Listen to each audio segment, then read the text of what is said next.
mpaka shahada. Alikuwa mpoa yani kanisani hakukosa. Maboy mtaani walimshangaa, sio kwa urembo tu pia yake tabia. Kiruka njia hakujua alikuwa bikra kweli, hakuna angelipinga. Nyota yake iling'aa tukung'aa, virago alifuga mjini kwenda kusaka job. Tulimuombea mema wote, siye alitoka kiwa hai wetu, siye tulisaidia, siye kitarajia, siye toka kwa kemanze hiyo ufanisi.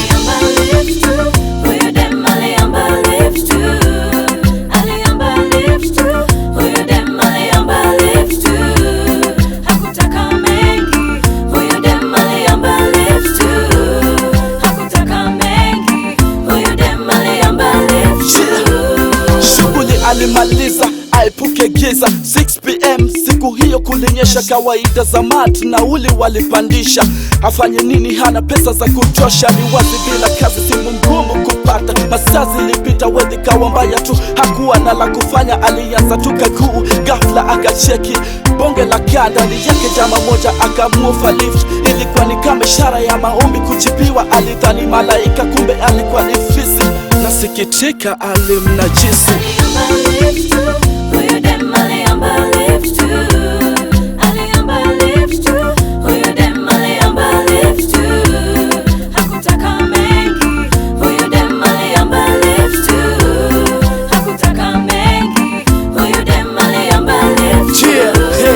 Nina kilio machoni, pia uchungu moyoni, ninapoliteramusha jeneza hili shimoni. Huku nikiwaza ndani ya kilini jani, binti anayelazwa simoni tena maishani. Machozi yanitoka moyoni, nimevunjika. Dunia imekaribika, ni wapi tutaepuka? Hakumkosea mtu, marafiki, majirani. Hakumtusi mtu, hata vipaka visirani. Ulimwengu sasa unalia machozi ya damu. Ibilisi ameteka nyara fahamu za binadamu. Makatili, mapatili bila akili timamu, wanalala wakipanga kufyonza damu za wafu.